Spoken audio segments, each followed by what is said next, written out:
Hey there, how's it going everyone? This is MindBlank. Welcome back to my channel where we're gonna take a quick look at Battlefield 1 beta performance on PC. This video features multiple benchmarks, so make sure to look in the description if you want to jump to a specific section. In the main hub of the video, we're gonna take a look at GTX 970 alongside the GTX 980, the 1060, the 1070, and finally the Radeon RX480. Everything is running stock, and stock means that factory overclocked cards do retain their OC, specifically the 970, 980 and 1070. The 1060 however is set to Founders Edition boost clocks alongside the RX480, which is running at 1266 MHz stock boost.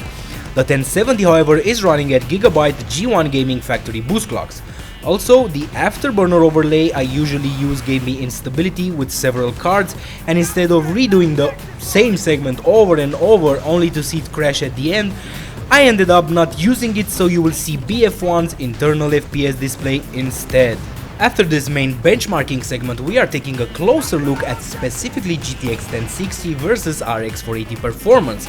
Both cards will be overclocked in that benchmark. The 1060 will be running 2100 MHz GPU and 9400 MHz VRAM overclock, and the Radeon RX480, which is my custom hybrid version by the way, check it out right here in the top corner, is running 1465 MHz GPU and 8700 MHz VRAM overclock.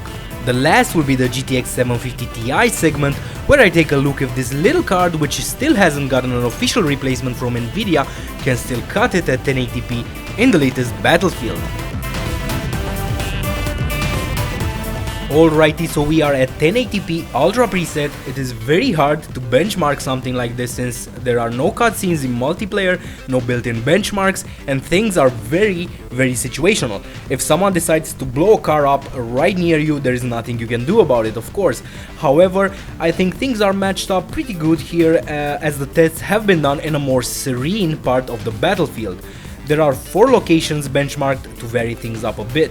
Right off the bat, we see the GTX 970 is doing an awesome job despite the fact that it is an aging card. We are not constrained at 1080p by its 3.5 GB VRAM since the game stops around 2.8 to 3.2 GB texture allocation. We see a 1060 here that is matching up the Windforce GTX 980, which is running higher clocks out of the box, remember. Also, the 1060 is at FE boost clocks, so 1810 MHz or thereabouts. The RX480 shows a little more variance in its performance. It is sometimes faster, sometimes slower than the GTX 980 or GTX 1060.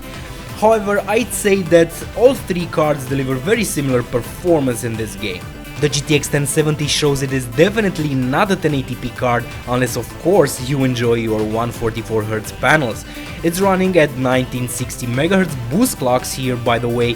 I also tested with it at 2070 MHz GPU and 9000 MHz VRAM overclock, but at 1440p DSR, and I got around 85 to 90 FPS average. I didn't test at 4K, but I'd expect locked 60 FPS with some settings lower to high or medium.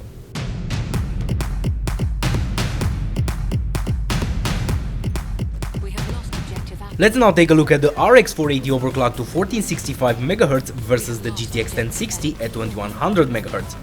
I only tested DX11, I will test DX12 in BF1 and other games in a later video comparing these 2 cards. Stay tuned for that by the way. The GTX 1060 is a hair faster here, about 5% maximum. It again sees high gains from overclocking the memory. By the way, the VRAM is overclocked here to 9400 MHz. If I left VRAM stock for both cards, the RX480 is slightly ahead, but there is no reason to leave VRAM at stock, is it? Check this video out where I delve deeper into this situation and you get your answers. There are scenes where both offer identical performance, but you cannot go wrong with these 2 cards at 1080p and 1440p in my opinion. Performance is just excellent for both.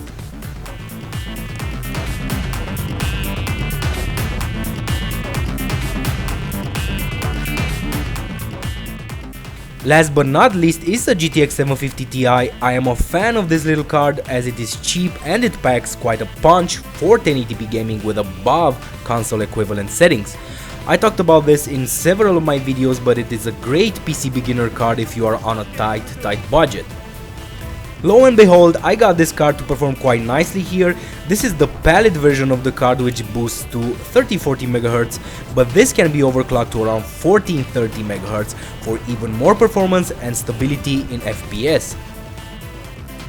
I aimed at 60 FPS average, which means 50 FPS dips as minimum. I mainly succeeded here, but keep in mind that lowering one or two extra options from high to medium will pretty much give you a locked 60 FPS if you overclock the card to its full potential. All in all, yes, you can play BF1 at 60 FPS average at 1080p on a GTX 750 Ti with good settings that won't make your eyes hurt.